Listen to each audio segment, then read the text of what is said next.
Hello मेरे प्यारे बच्चों, आज हम लोग स्टार्ट करने वाले हैं रिवीजन कैपेसिटेंस की, है ना। चलो मेरे प्यारे बच्चों, कैपेसिटर को हम लोग रिवीजन करते हैं और बहुत शॉर्ट टाइम पे, बहुत कम टाइम पे हम करेंगे। तो मेरे प्यारे बच्चों, अगर अभी तक आपने इस चैनल को सब्सक्राइब नहीं किया है तो जल्दी से कर लो, क्योंकि आप बहुत कम टाइम पे सारे फार्मूले रिवीजन हो जाते हैं। और अपने दोस्तों को भी शेयर करें। चलिए स्टार्ट करते हैं कैपेसिटर। तो कैपेसिटर देखिए मेरे प्यारे बच्चों, का किसी भी कैपेसिटर की जो कैपेसिटेंस की वैल्यू होती है वो Q इजकल टू होता है C इंटू भी। देखिए यहाँ पे C इंटू भी होती है, और C की जो वैल्यू होती है मेरे प्यारे बच्चों Q अपॉन भी होती है।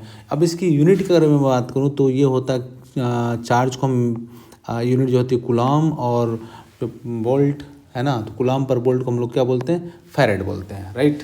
अब आगे बढ़ते हैं मेरे प्यारे बच्चों। ये जो C जो होता है वो डिपेंड करता है साइज पे, शेप पे और मीडियम पे, राइट। एक स्केलर क्वांटिटी है मीडियम किस पे, मीडियम बिटवीन द प्लेट्स के बीच में, ठीक है ना। और ये एक स्केलर क्वांटिटी है मेरे प्यारे बच्चों, ये एक स्केलर क्वांटिटी है। आप देख पा रहे हैं यहाँ पे, ये एक स्केलर क्वांटिटी है मेरे प्यारे बच्चों। और मेरे प्यारे बच्चों, जो इसका डायमेंशन है, देखें ज़रा समझे।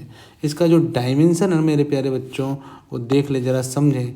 इसका जो डायमेंशन है, देखिए मेरे प्यारे बच्चों, इसका जो डायमेंशन है ना, उसको देखें ज़रा। इसका जो डायमेंशन है मेरे प्यारे बच्चों, वो डायमेंशन है m पे पावर -1, l पे पावर -2, t पे पावर 4 और a स्क्वायर, राइट। तो चलिए आगे बढ़ते हैं, तो कैपेसिटेंस में हम दो बातें करेंगे। एक तो स्फेरिकल कैपेसिटर की बात करेंगे, ठीक है ना मेरे प्यारे बच्चों, और दूसरा हम बात करेंगे कॉम्बिनेशन ऑफ टू कैपेसिटर की, राइट। इन दोनों की हम बातें करेंगे। तो अब स्फेरिकल कैपेसिटर की जो वैल्यू होती है मेरे प्यारे बच्चों, स्फेरिकल कैपेसिटर के लिए अगर हम बात करें तो स्फेरिकल कैपेसिटर के लिए देखिए वैल्यू जो होती है मेरे प्यारे बच्चों, वो होती है C is equal to Q by V. Q is equal to C भी हम लिख रहे हैं, तो C is equal to Q by V होगा मेरे प्यारे बच्चों। और अगर ये Q बाई वी होगा तो ज़रा देखिए V इजकल टू होता है K Q बाई R। अगर मैं वैल्यू रख दूँ यहाँ पे देखिए मेरे प्यारे बच्चों, अगर वैल्यू मैं रख दूँ तो Q से कट गया, तो R बाई K आया, K की वैल्यू 1/4 पाई एप्सिलॉन नॉट। तो C की जो वैल्यू आएगी वो आएगी 4 पाई एप्सिलॉन नॉट। तो C इजकल टू आया 4 pi epsilon not into R, right. अब आगे बढ़ते हैं मेरे प्यारे बच्चों। जो कॉम्बिनेशन ऑफ टू कैपेसिटर है उसमें जो है एक है स्फेरिकल और दूसरा जो है मेरे प्यारे बच्चों, एक देखें आप, एक देखें इसमें एक जो है मेरे प्यारे बच्चों वो ये है, देखें ज़रा मेरे प्यारे बच्चों, एक जो है वो है स्फेरिकल कैपेसिटर और दूसरा जो है मेरे प्यारे बच्चों वो है सिलेंड्रिकल कैपेसिटर, राइट।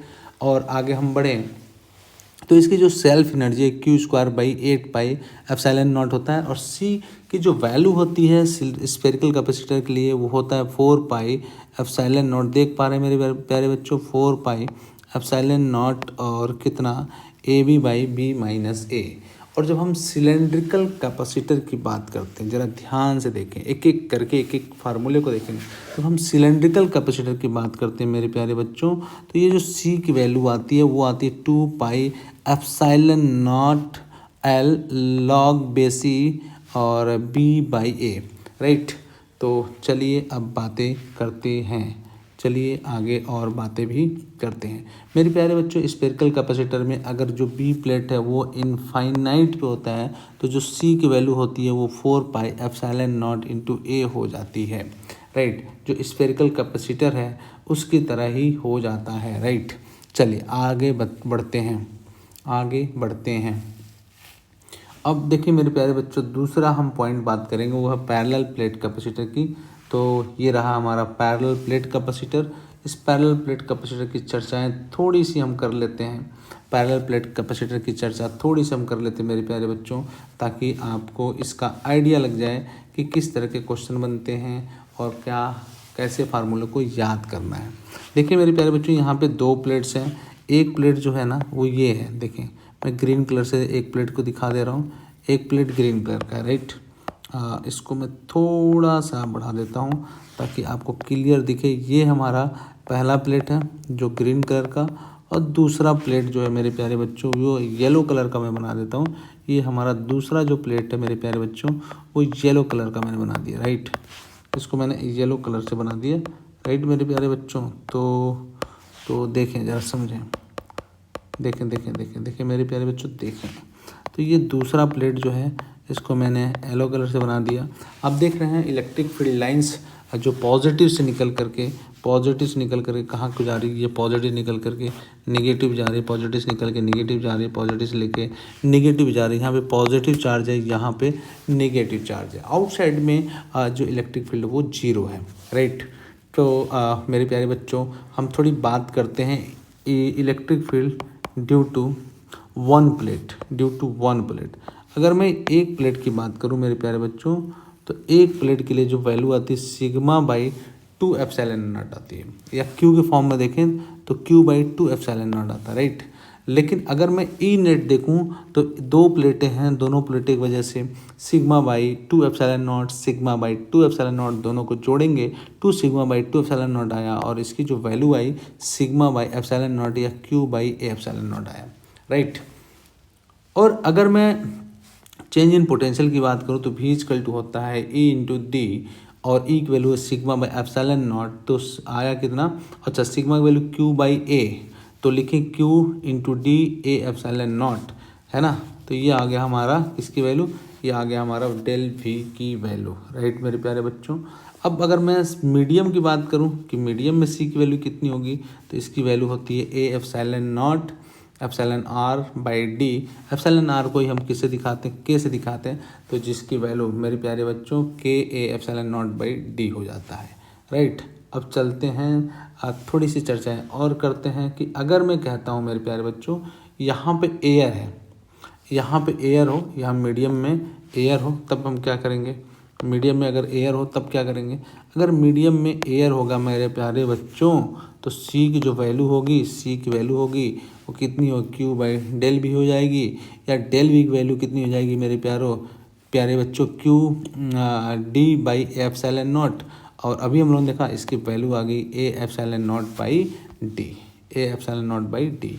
अब ये आया मेरे प्यारे बच्चों सी एयर की value A epsilon not by D, देख पा रहे हैं जो, राइट। ये आया ए epsilon not by D, right.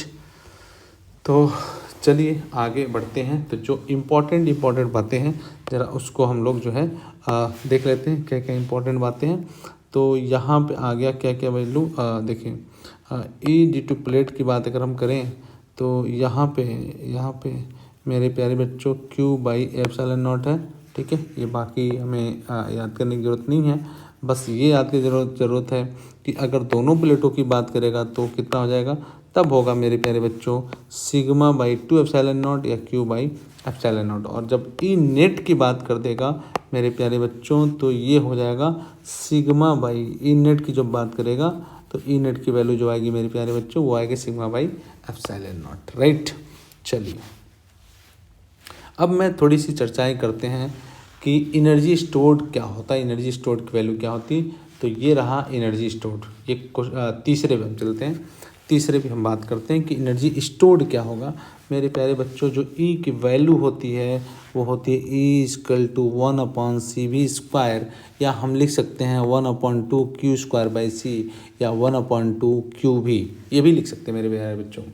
अब देखें ज़रा, समझें मेरे प्यारे बच्चों, एनर्जी स्टोर्ड की बात कर रहे हैं हम लोग, एनर्जी स्टोर्ड की बात कर रहे हैं। तो देखें मेरे प्यारे बच्चों, जब मैं एनर्जी स्टोर्ड की बात कर रहा हूँ, हम लोग एनर्जी स्टोर्ड की बात कर रहे थे, राइट।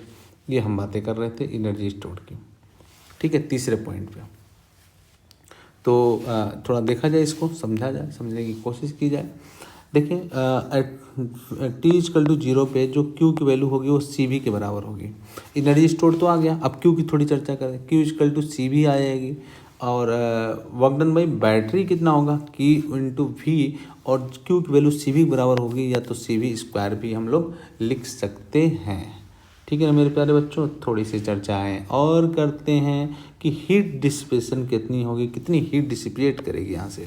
तो देखें मेरे प्यारे बच्चों, जब हीट डिसिपेशन की बात करेंगे, देखें हीट जो डिसिपेट कर रही है उसकी वैल्यू होगी work done by battery minus del U. अब इसमें अगर वैल्यू आप रखें, इसमें अगर वैल्यू रखें आप देखिए मेरे प्यारे बच्चों, तो वर्क डन बाई बैटरी कितनी आई, सी वी स्क्वायर आई, और minus half C V square, यही तो आ रहा है। तो वैल्यू कितनी आई बोलिए, तो वैल्यू कितनी आई बेटा, वैल्यू जो आई वो आ गई, देखें मैं इधर लिख दे रहा हूँ, वैल्यू जो आई कितना आएगी, हाफ सी वी स्क्वायर आई। कितना आई बच्चों, हाफ सी वी स्क्वायर, ठीक है ना, हाफ सी वी स्क्वायर। अब हाफ सी वी स्क्वायर आई तो थोड़ा सा इसको हम और बढ़ा देते हैं, हाफ सी वी स्क्वायर। तीसरे नंबर पे अगर मैं बात करूं, तीसरे नंबर पे एनर्जी डेंसिटी की, तो देखो मेरे प्यारे बच्चे एनर्जी डेंसिटी कितनी आ रही है, एनर्जी डेंसिटी कितनी आई बोलिए, एनर्जी पर यूनिट वॉल्यूम को ही एनर्जी हम डेंसिटी बोलते हैं, जिसकी वैल्यू होती है sigma square by 2 epsilon naught या Q square by 2 C A D. और प्रेशर क्या होता है बच्चों, प्रेशर जो होता है on plate, force per unit area, या sigma square by 2 A epsilon naught लिख सकते हैं, राइट मेरे प्यारे बच्चों।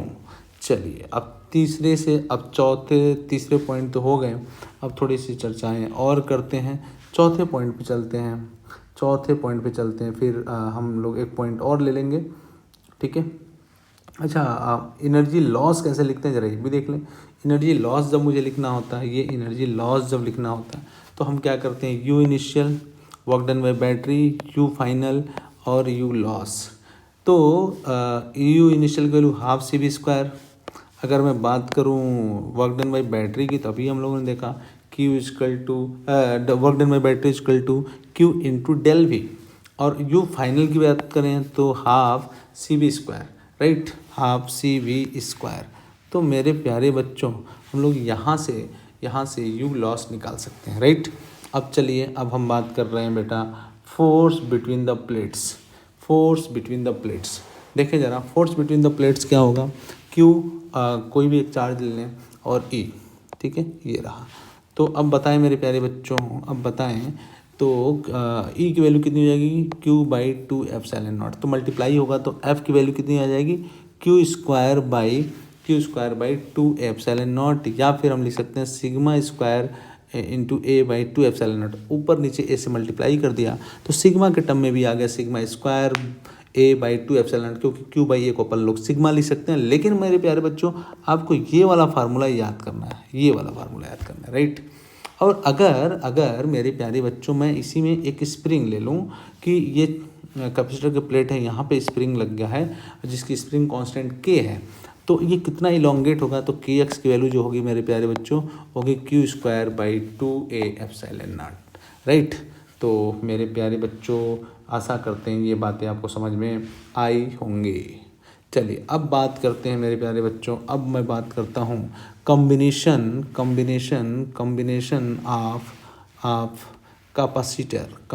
Of capacitor. ये 5वें नंबर पे हम बात करेंगे कम्बिनेशन ऑफ कैपेसिटर की। देखिए मेरे प्यारे बच्चों जो कम्बिनेशन है वो दो है, एक तो सीरीज कम्बिनेशन और दूसरा जो है मेरे प्यारे बच्चों वो है पैरेलल कम्बिनेशन। तो सबसे पहले हम सीरीज कम्बिनेशन की बात करें, तो सीरीज कॉम्बिनेशन में मेरे प्यारे बच्चों क्यू सेम होता है। मैं इधर लिख भी दूँ, सीरीज कॉम्बिनेशन में मेरे प्यारे बच्चों जो क्यू होता है वो सेम होता है, क्यू की जो वैल्यू होती है वो सेम होती है ना, क्यू चेंज नहीं होता, कांस्टेंट होता है। जबकि पैरेलल में मेरे प्यारे बच्चों वी की वैल्यू क्या होती है, वो सेम होती है, वी सेम होता है, राइट। तो मेरे प्यारे बच्चों हम क्या लिख सकते हैं, हम लिख सकते हैं 1/c इक्वलेंट, इधर देख भी पा रहे हैं 1/c इक्वलेंट, देखिए मेरे प्यारे बच्चों 1/c equivalent equal to 1/c1 plus 1/c2 या c1 plus c2 by 1/c1 लिख सकते हैं। लेकिन जब मैं c इक्वलेंट की फाइनल वैल्यू निकालना चाहूँगा तो होगा c1 c2/c1 प्लस c2। अगर n आइडेंटिकल, देखिए मेरे प्यारे बच्चों अगर n आइडेंटिकल हैं तो n आइडेंटिकल कैपेसिटर जुड़े हुए हैं तो c इक्वलेंट की वैल्यू c/n हो जाता है, ठीक है मेरे प्यारे बच्चों। और अगर मैं बात करूं पैरेलल कॉम्बिनेशन की तो c इक्वलेंट की वैल्यू c1 प्लस c2 होगा। n आइडेंटिकल के लिए c की जो वैल्यू होगी, c की वैल्यू जो होगी मेरे प्यारे बच्चों कितना हो जाएगी, c की वैल्यू हो जाएगी कितना, c की वैल्यू जो हो जाएगी मेरे प्यारे बच्चों वो हो जाएगा कितना, n इंटू सी के बराबर होगा, राइट। अब देखें अगर मैं चार्ज की बात करूं कि C1 पे चार्ज कितना होगा और C2 पे चार्ज कितना होगा, तो C1 पे जो चार्ज होगा मेरे प्यारे बच्चों वो हो जाएगा C1 upon C1 plus C2। और अगर मैं C2 पे चार्ज की बात करूं तो वैल्यू हो जाएगी C2 by C1 plus C2 into Q. देखिए मेरे प्यारे बच्चों यहाँ पे V सेम होता है, मैं लिख देता हूँ यहाँ पे फिर से, यहाँ पे V सेम होता है, पैरेलल में V सेम होता है। इसके क्रॉस अगर मैं V की बात करूँ तो सेम होगा, इसके क्रॉस भी अगर मैं V की बात करूँ तो क्या होगा मेरे प्यारे बच्चों, वो सेम होगा, राइट। तो V सेम है, ये सेम है, तो हम क्या लिख सकते हैं, Q directly proportional to C लिख सकते हैं क्या, राइट। तो इसलिए हमारा जो कॉम्बिनेशन आता है वो आ जाता है C1 प्लस C2। और साथ में हम चार्जेस की बात करें C1 पे तो C1 by C1 plus C2 into Q. और अगर चार्जेस हम बात करें कैपेसिटर C2 पे तो Q की वैल्यू होती है C2 by C1 plus C2 into Q. लेकिन मेरे प्यारे बच्चों जब हम बात करते हैं सीरीज कॉम्बिनेशन में, सीरीज कॉम्बिनेशन अगर हम बात करें तो सीरीज कॉम्बिनेशन में देखिए मेरे प्यारे बच्चों, सीरीज कॉम्बिनेशन में अगर हम वोल्टेज डिवीजन टेक्निक लगाएं तो देखिए क्या आने वाला है। वोल्टेज डिवीजन टेक्निक लगाएं तो V1 की वैल्यू जो आएगी वो C2 by C1 plus C2 into V आएगी, क्योंकि यहाँ पे V जो है वो इन्वर्सली प्रोपोर्शनल टू C होता है, right, voltage division technique.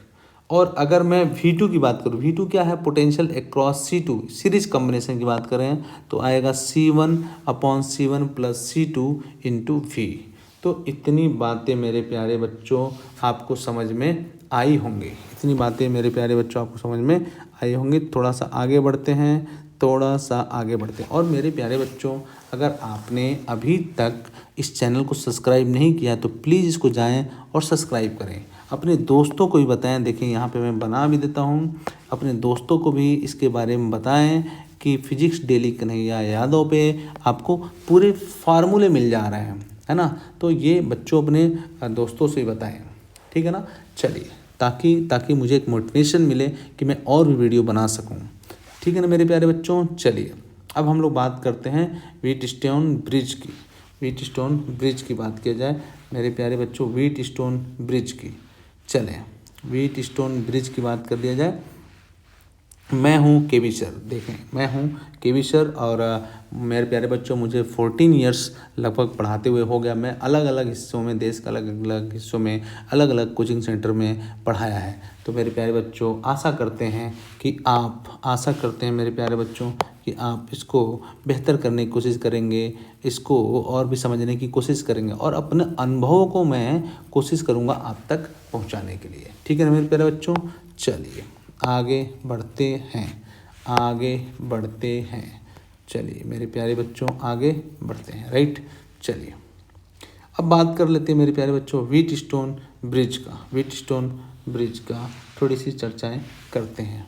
Balance Wheatstone bridge की बात करें, अगर मैं कहता हूँ मेरे प्यारे बच्चों, अगर मैं कहता हूँ कि ये C1 है, ये इस पर C1 है, C3 है, C5 है, C4 है, C2 है, तो मैंने इसकी नंबरिंग कर दी 1 2 3 और 4। देखो मेरे प्यारे बच्चों X पे 1 है, 2 3 4, तो देखो आप 1 और 2 के बीच में एक लगा दिया, 1 और 2 के बीच में एक लगा दिया, फिर देखें 2 और 3 के बीच में लगा दिया, 2 और 3 के बीच में लगा, C5 लगा है, और 1 एंड 3 के बीच में लगा दिया, 4 और 3 के बीच में लगा दिया। तो अगर C1 अपॉन C3 की वैल्यू C2 अपॉन C4 के बराबर होगा तो मेरे प्यारे बच्चों जो पोटेंशियल 2 पे होगा वही पोटेंशियल 3 पे होगा। इसका मतलब यहाँ पे कोई करंट फ्लो नहीं करेगा, पोटेंशियल डिफरेंस 0 हो जाएगा। तो इसको हटा देंगे। अब ये C1 और C2 सीरीज में हो जाएगा और C3 एंड C4 ये सीरीज में हो जाएंगे, ये भी सीरीज में हो जाएगा, है ना बच्चों। तो अब इन दोनों को हम लोग पैरेलल में कैलकुलेट कर लेते हैं, राइट। तो चलिए आगे बढ़ते हैं मेरे प्यारे बच्चों, आगे बढ़ते हैं, नेक्स्ट कॉन्सेप्ट सीखते हैं। नेक्स्ट कॉन्सेप्ट क्या है ज़रा देखें। नेक्स्ट कॉन्सेप्ट ये है मेरे प्यारे बच्चों कि देखिए मेरे प्यारे बच्चों, नेक्स्ट कॉन्सेप्ट है वो है कि अगर इक्विपोटेंशियल की बात करें, जैसे मैं ये कॉन्सेप्ट ले रहा हूँ, देखें ज़रा समझे, थोड़ा सा कोशिश करूँगा आपको समझाने की। जैसे यहाँ पे P है, R है, S है, Q है, राइट। तो पी और एस दोनों बीच में कोई कैपेसिटर लगा ही नहीं है, कोई कैपेसिटर नहीं लगा है, तो मेरे प्यारे बच्चों पी और एस सेम पोटेंशियल पे होंगे। उसी तरह से आर और क्यू के बीच में कोई कैपेसिटर नहीं लगा है, तो आर और क्यू सेम पोटेंशियल पे होंगे। अब देखें पी और आर के बीच में एक जुड़ा है, तो पी और आर के पी यहाँ लिया और आर यहाँ लिया, एक जोड़ दिया। फिर आर और एस के बीच में एक जुड़ा है, तो आर एस और एस के बीच में जोड़ दिया। और फिर एस और क्यू के बीच में एक है, तो एस और क्यू के बीच में एक कैपेसिटर जोड़ दिया। तो ये देखिए तीनों कैपेसिटर किस में आए, तीनों आए पैरेलल में। तो पैरेलल में क्या होता है, सीधा सीधा अपन लोग जोड़ लेते हैं। राइट बच्चों, चलिए अब हम बात करते हैं कि अगर n small charge sphere combine होकर के एक बड़ा चार्ज बनाए, देखें ज़रा समझें, एक बड़ा चार्ज बनाए तब क्या होगा। ज़रा देखिए मेरे प्यारे बच्चों, अगर मैं कहता हूँ n small charges sphere combine to form a bigger sphere, तो अब कह रहा है कि ये छोटे छोटे चार्जेस हैं जो n है, जिनका रेडियस r है, कैपेसिटेंस c है, पोटेंशियल v है, पोटेंशियल एनर्जी u0 है और रेडियस इनका r है, और एक बड़ा चार्ज बना रहे हैं, बड़ा चार्ज बना दिए, इन छोटे छोटे मिलके क्या बना दिए, एक बड़ा चार्ज बना दिए बिगर शेप का, बिगर स्फीयर का, जिसकी capacitance value C dash V dash U dash, capacitance C dash, potential V dash, potential energy U dash और चार्ज क्यू डैश है।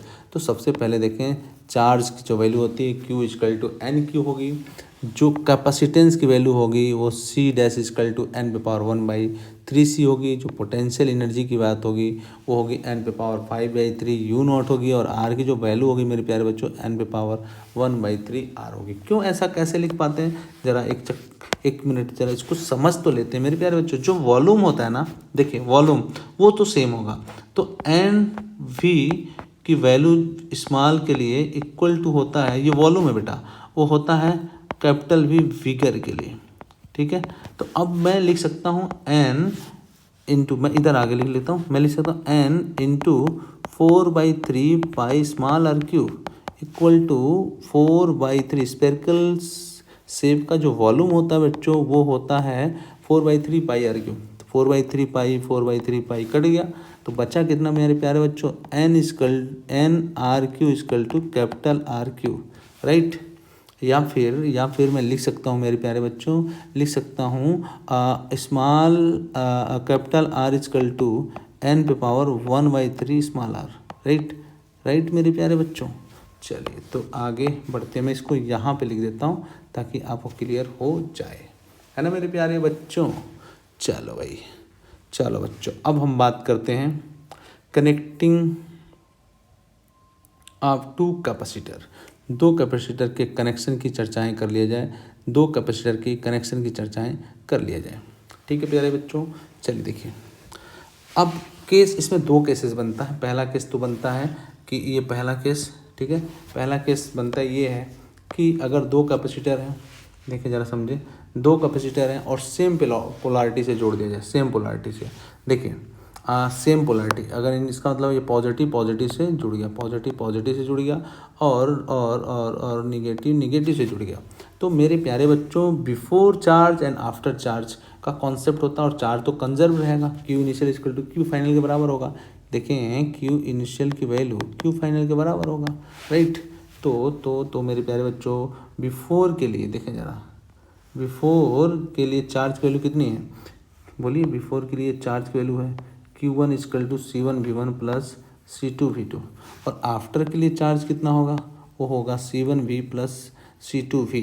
तो अगर Q इनिशियल इक्वल टू मैं कहता हूँ Q फाइनल, सेम पोलैरिटी की बात कर रहा हूँ, Q इनिशियल इक्वल टू है Q फाइनल के बराबर, तो वैल्यू रखें तो C1V1 प्लस C2V2, देखें ज़रा C1V1 plus C2V2 equal to C1V plus C2V आएगा, तो V कॉमन की जो वैल्यू आ गई वो आ गई कितना, C1V1 plus C2V2 by C1 plus C2, और U loss, potential energy loss की जो वैल्यू होती है वो होती है मेरे प्यारे बच्चों half C1 C2 by C1 plus C2 V1 minus V2 का होल स्क्वायर। ये तब है जब कनेक्टिंग हो रही है सेम पोलैरिटी के साथ में। अब मैं बात कर रहा हूँ कि जब मैं उसकी बात कर रहा हूँ कि जब दोनों की पोलैरिटी अलग अलग हो, तब देखते हैं क्या होता है। अगर मैं डिफरेंट पोलैरिटी की बात करूँ, देखिए डिफरेंट पोलैरिटी, अपोजिट पोलैरिटी में देखें क्या हो रहा है, ये पॉजिटिव है तो ये निगेटिव से जुड़ रहा है, राइट। तो क्या होगा, before charge C1V1 minus C2V2 हो जाएगा, आफ्टर चार्ज क्या हो गया, C1V प्लस C2V हो जाएगा। अब हमने कहा Q इनिशियल Q फाइनल के बराबर है, तो C1V1 minus C2V2 equal to C1V1 plus C1V plus C2V। तो V कॉमन की जो वैल्यू आई मेरे प्यारे बच्चों, यहाँ पे देखें जो V कॉमन की जो वैल्यू आई, ये V कॉमन की जो वैल्यू आई वो सेम आ गई है ना। तो मैं क्या लिख सकता हूँ, मैं लिख सकता हूँ VC की वैल्यू, देखें मैं लिख सकता हूँ क्या, मैं लिख सकता हूँ V कॉमन की value C1V1 minus C2V2 by C1 plus C2 है। लेकिन ये कब, जब अपोजिट पोलैरिटी के साथ में दो कैपेसिटर को हम जोड़ने की कोशिश करेंगे तब ऐसा आता है बच्चों।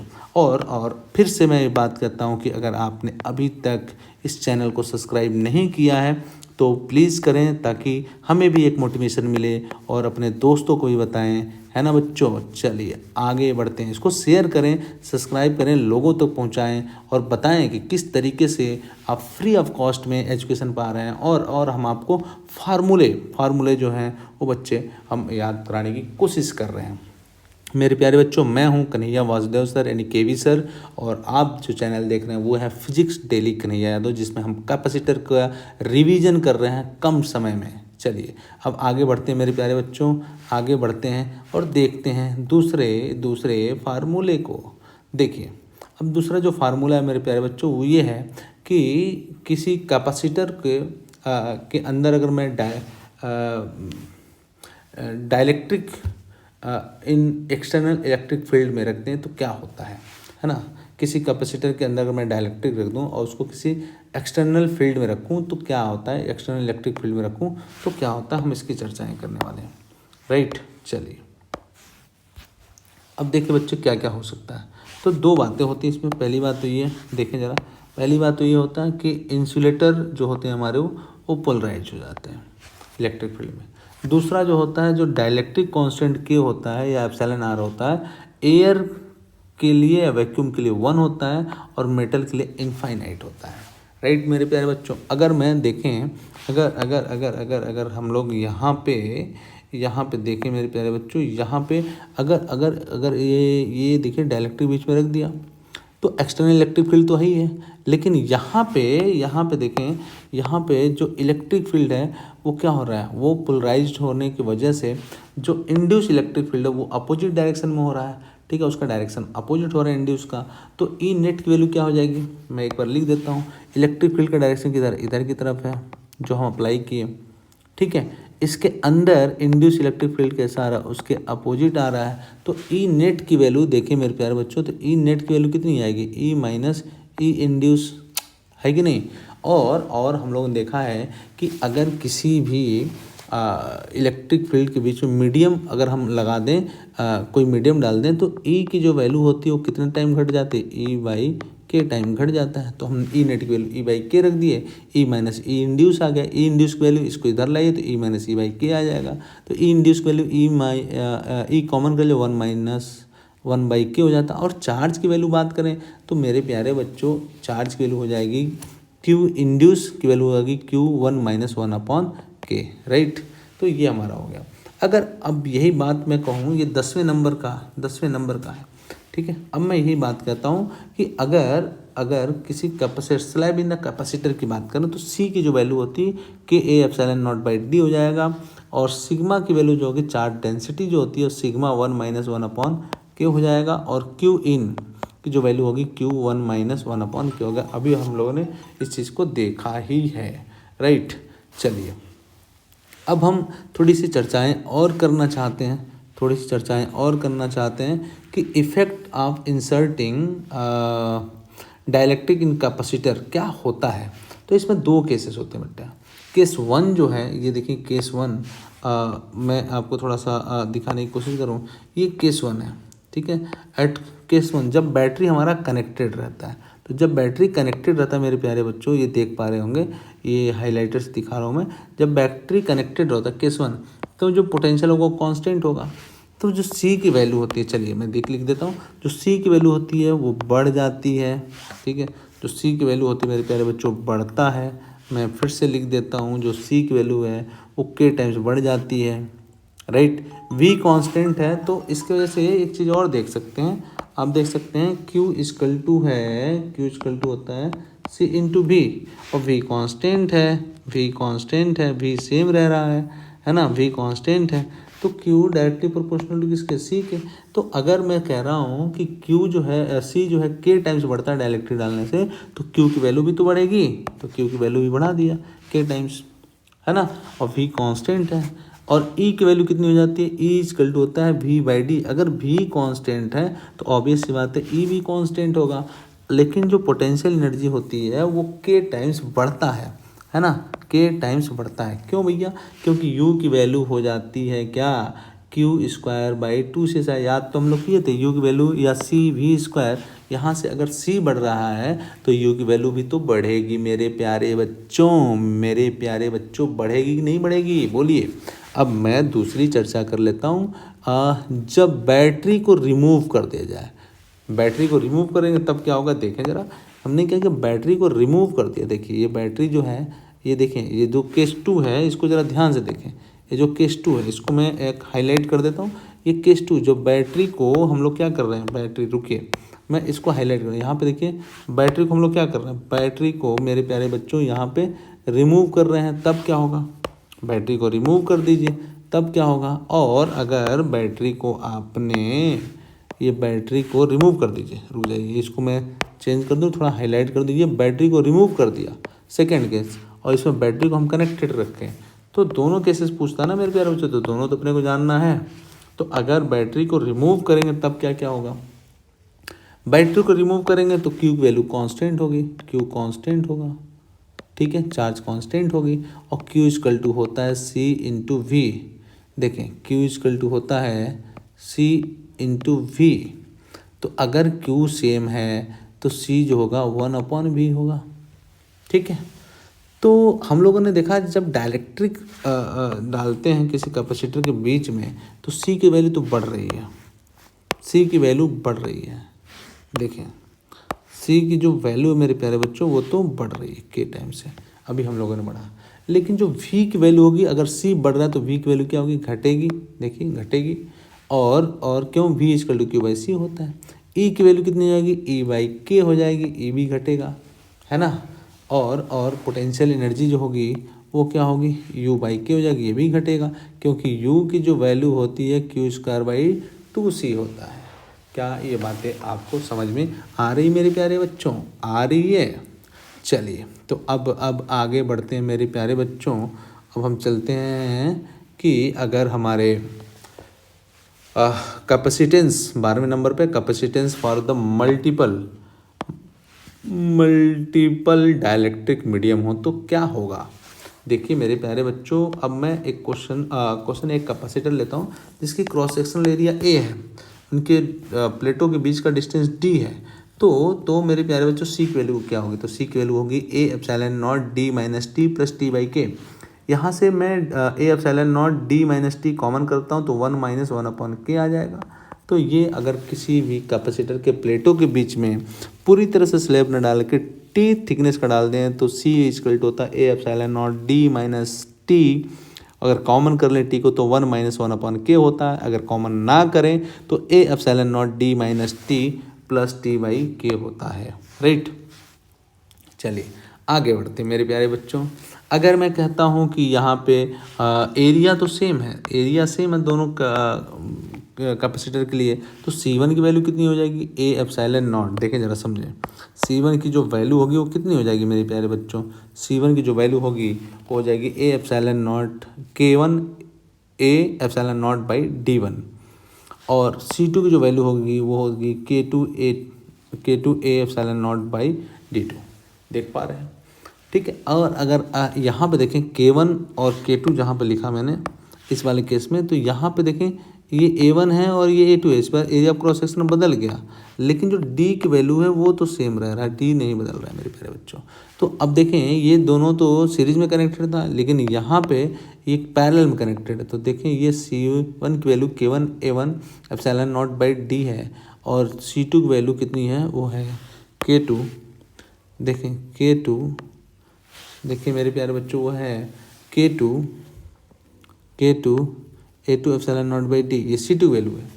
अब दोनों किस में कनेक्टेड हैं? दोनों पैरेलल में कनेक्टेड है।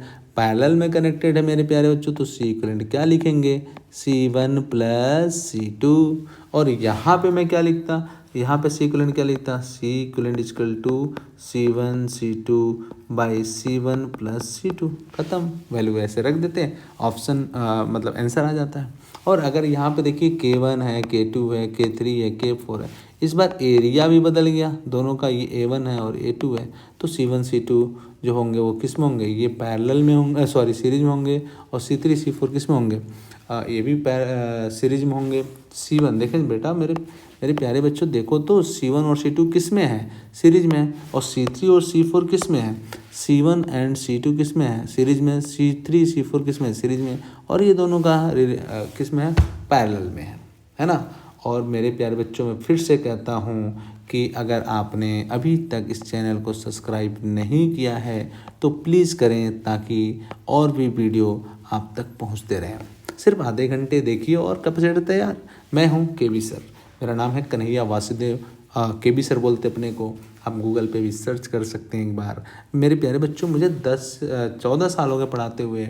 मैं देश के अलग अलग हिस्सों में पढ़ा चुका हूँ। तो मेरे प्यारे बच्चों, एक बार हमारे जो अनुभव हैं उनका फ़ायदा आप उठा सकते हैं। चलिए आगे बढ़ते हैं मेरे प्यारे बच्चों, आगे बढ़ते हैं और देखते हैं कि और भी कौन कौन से फार्मूले हमको सीखने हैं, याद करने हैं, राइट। चलो मेरे प्यारे बच्चों, तो अभी तक हम लोगों ने कितना देख लिया था? हम लोगों ने अभी तक जो पढ़ा था वो पढ़ लिया था यहाँ तक, राइट। अब देखें 13वें नंबर पे बढ़ते हैं, कैपेसिटेंस विथ वेरिएबल के की जो वैल्यू है ना मेरे प्यारे बच्चों, इस बार वेरी कर रहा है। जो के की वैल्यू है इस बार वेरी कर रहा है, तो वेरिएबल के आ गया। अब देखें वेरिएबल के, यहाँ पे देखिए वेरिएबल के लिखा हुआ है, कैपेसिटेंस विथ वेरिएबल के। तो अब क्या करते हैं, यहाँ पे मैं यहाँ से x डिस्टेंस पे एक छोटा सा पार्ट कट करता हूँ dx, है ना। तो dc इक्वल टू हो जाता है, देखें dc इक्वल टू हो जाता है मेरे प्यारे बच्चों के X B D X epsilon not by D. इसको इंटीग्रेट कर देते हैं तो हमें पता c की वैल्यू पता चल जाती है।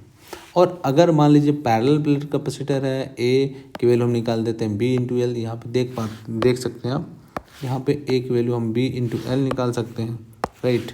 और फिर इसको हम DC की वैल्यू निकाल लेते हैं, तो DC की वैल्यू कितनी हो जाती है? के ए epsilon not by D x, और यहाँ पे L से मल्टीप्लाई कर देते हैं, राइट। इसको इंटीग्रेट कर देंगे तो कितना आ जाएगा? इसमें C की वैल्यू आ जाती है। ओके मेरे प्यारे बच्चों, क्या ये बातें समझ में आई? अब हम बात करते हैं चार्जिंग और डिस्चार्जिंग की, राइट। चार्जिंग और डिस्चार्जिंग की। चलिए ये बढ़िया कॉन्सेप्ट है, ज़रा देखें और समझें।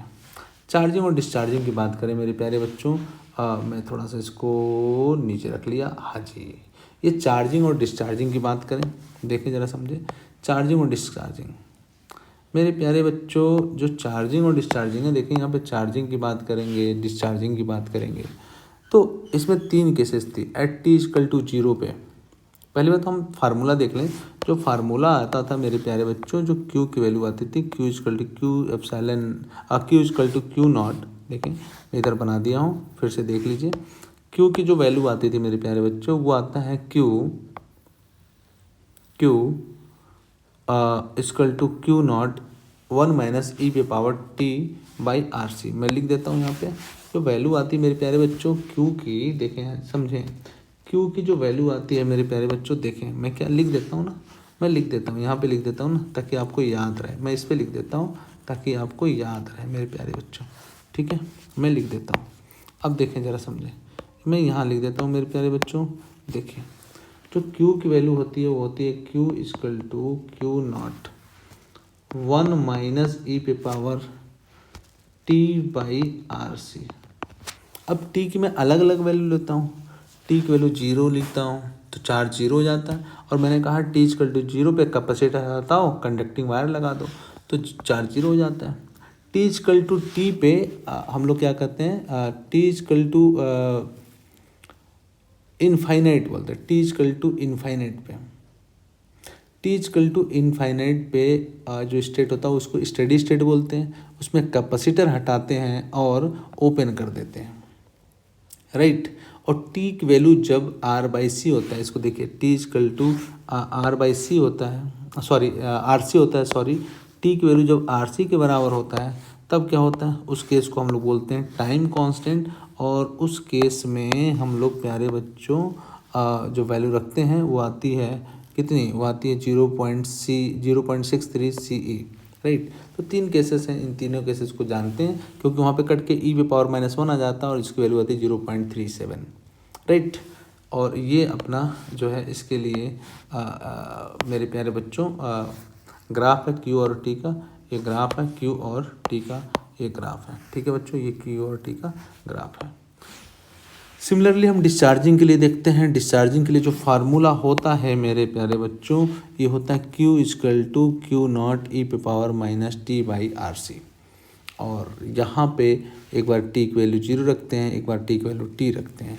अच्छा, हम करंट के लिए भी लिख सकते हैं, I is equal to E/R e⁻⁻t/RC होता है ना। कैसे हम करते हैं बच्चों, इसके लिए भी देख लें, मैं लिख देता हूँ, क्यों घबराते हैं। हम लोग जानते हैं आई की वैल्यू कितनी होती है dQ/dt। एक बार डिफ्रेंशिएट कर देते हैं टी के रिस्पेक्ट में तो हमें आई की वैल्यू पता चल जाती है, या मैंने आई की वैल्यू लिखा, I is equal to E/R e⁻⁻t/RC। T is equal to 0 रखते हैं तो आई की वैल्यू E/R आ जाता है, टी की वैल्यू इनफाइनाइट रखते हैं, स्टेडी स्टेट जिसको बोलते हैं, तो आई की वैल्यू 0 हो जाती है। और टी इजकल टू RC रखते हैं जिसको हम टाइम कॉन्स्टेंट बोलते हैं, तो आई की वैल्यू जो आ जाती है वो आ जाती है 0.37 इंटू E/R। ठीक है मेरे प्यारे बच्चों, तो इस तरीके से अब हम लोग कैपेसिटर को ख़त्म कर लिए, और उसके फार्मूले भी तैयार हो गए, है ना। और मैं हूँ फिर से KB सर, और आप देख रहे हैं फिजिक्स डेली कन्हैया यादव। मेरे प्यारे बच्चों, इस चैनल को सब्सक्राइब करें, लोगों तक पहुँचाएँ, लोगों तक पहुँचाने की कोशिश करें ताकि जो हम मेहनत कर रहे हैं वो सभी बच्चों तक पहुँचे। थैंक यू बच्चों, थैंक यू सो मच, बहुत बहुत धन्यवाद। और ख़ुद को व्यस्त नहीं, व्यवस्थित कीजिए। आज का ज्ञान जो है वो ये है कि खुद को व्यस्त मत करिए, मोबाइल चलाने में, रील्स चलाने में खुद को व्यस्त मत करिए, बल्कि खुद को इतनी व्यवस्थित करिए, खुद को इतने तरीके से समय दीजिए, इतने अच्छे से पढ़ाई में लगाइए ताकि आपको at the end of the day, at the end of the year आपको आपके हाथ में एक रिजल्ट हो और आप अच्छे कॉलेज में हो। Wish you all the best. Thank you so much, बहुत बहुत धन्यवाद बच्चों।